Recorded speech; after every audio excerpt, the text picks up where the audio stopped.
Greetings everyone, it's IT2 again, and today we're talking about The Fireman by Joe Hill. Chunky boy. 750 pages pretty much. The only other book I've read from Joe Hill is Nosferatu, which really surprised me last year. This was a really good book. But Fireman is totally different. Better because there's more of it. But I think the characters in Nosferatu are more distinguishable, a little bit better on the characters in this. But the story in this is really good, and I'm pretty sure it's going to be a movie. I think I read that they've already sold the rights to it to 21st Century Fox.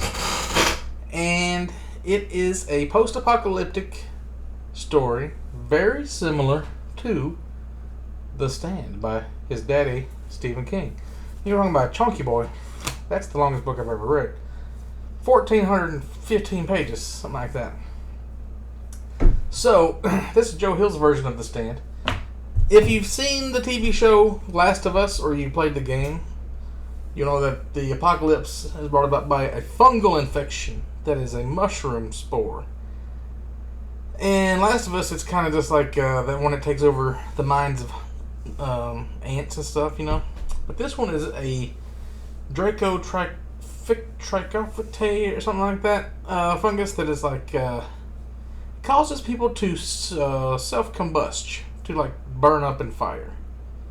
So it's very interesting when you think about the way that works, because usually when there's an apocalypse you want to run off to the woods, run off somewhere there's not a bunch of people around. But if you want to catch on fire and you run off into the woods, you might cause a forest fire and burn half the state down.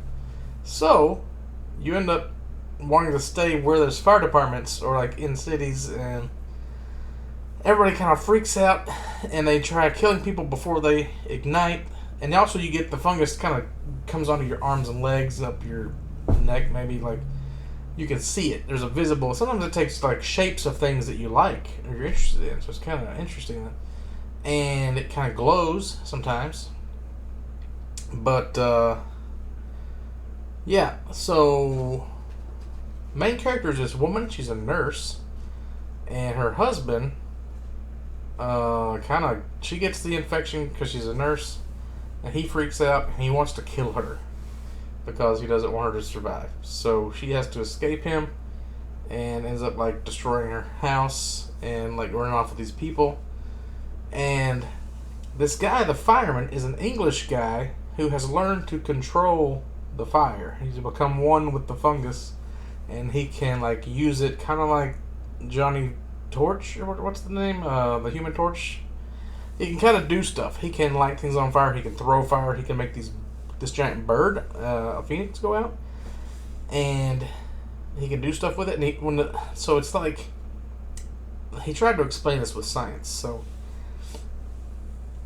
the spore, when you send it out as a bird, it kind of has this piece of it that forms a copy of your brain or your intellect or something. It can make decisions, and then like it's using your brain to like know what you would do. So you're not actually controlling it remotely. So it goes out and like you're the phoenix, but you're not. It's kind of like if I made a clone of myself and then I died, would I still be my clone? No, I'd be like a different version of myself. I'm like my own child.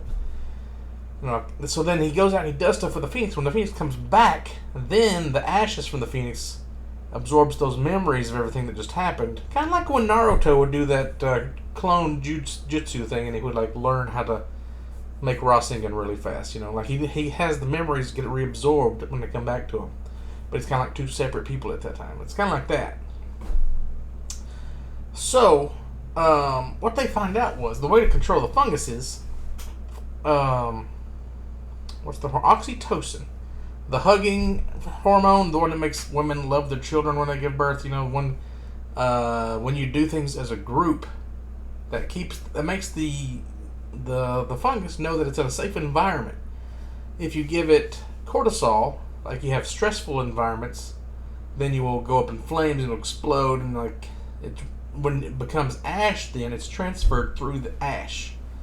So it also makes like this what you call it, the molecule that kind of coats things and protects it. So like it converts ashes into oxygen for your. It keeps your lungs safe so you can breathe smoke, and it also protects that piece of your brain when you make the birds.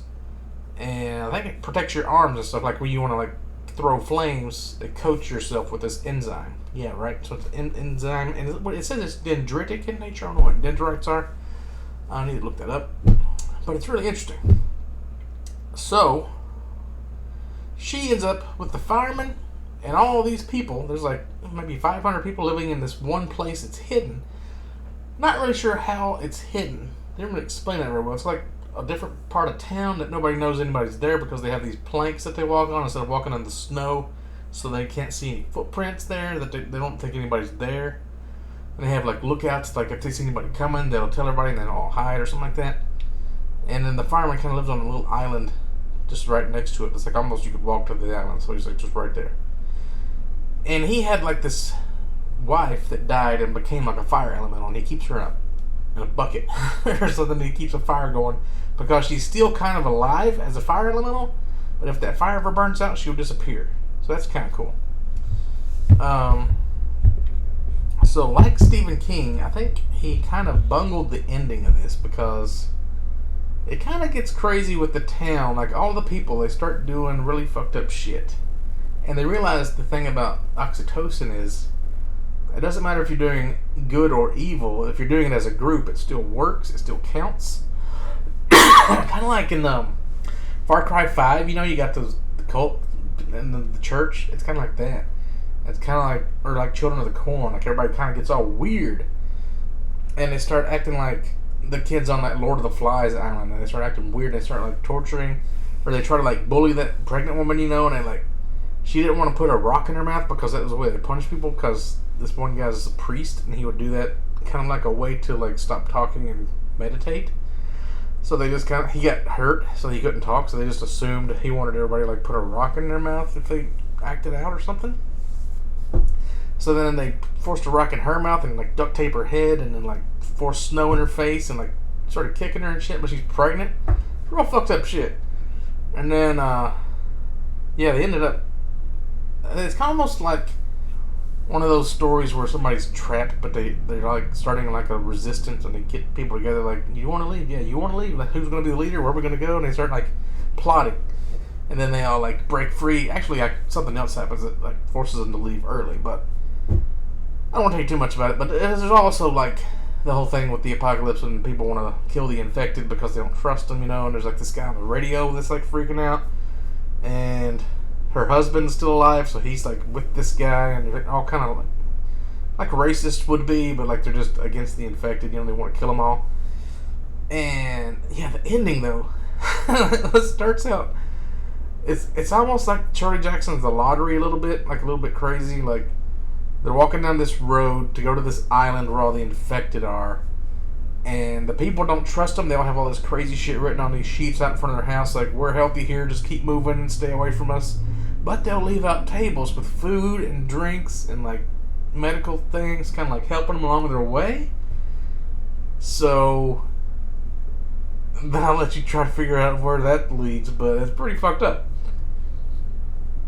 There are some references to The Stand I noticed in this. There's this character called Harold, just like in The Stand. He's like the outcast kind of fat kid that's like, he's always got a crush on women and they won't sleep with him, and he's like, he sneaks off and he's on the internet and he's talking to these people in these medical research facilities, and he's telling them about how they're able to control the fire and stuff, and he's like learning stuff from the medical facility, and he's not telling them. So some of the chapters are just journal entries that he's wrote from this he has journal that the nurse found, right?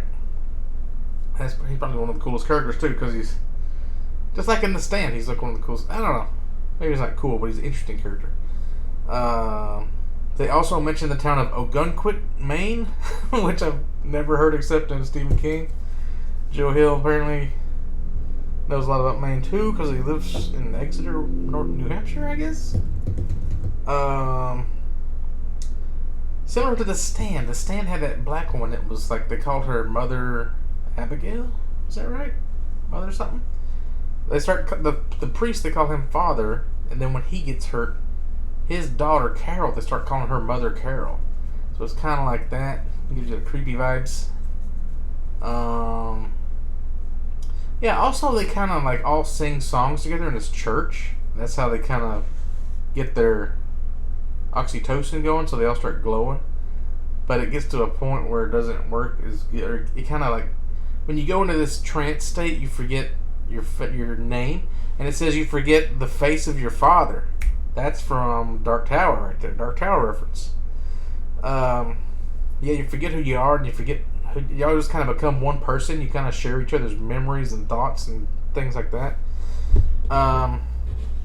There's one scene where there's these two prisoners, or there's like a bunch of prisoners in this prison, that when they start getting the disease, the prison guards start shooting them, and then they start trying to like rub ash on their arms to like hide the fungus, and they think they're going to die in there. Just like in The Stand, there's that scene where the prisoner had to escape because he thought he was going to be stuck in there because of the outbreak.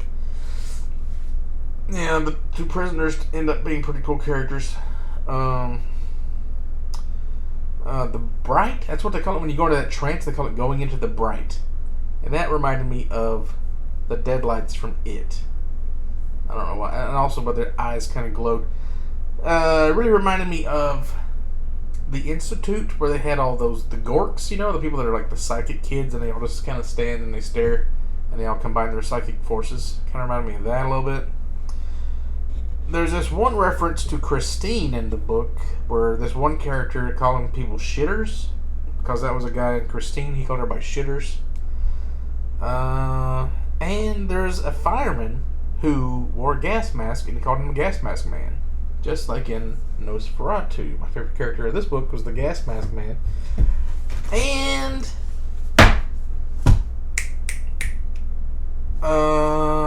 the whole scenery, the setting of the book, besides that it's in Maine, in a small town, if it was in a bigger city, it would be just like Tom Clancy's The Division.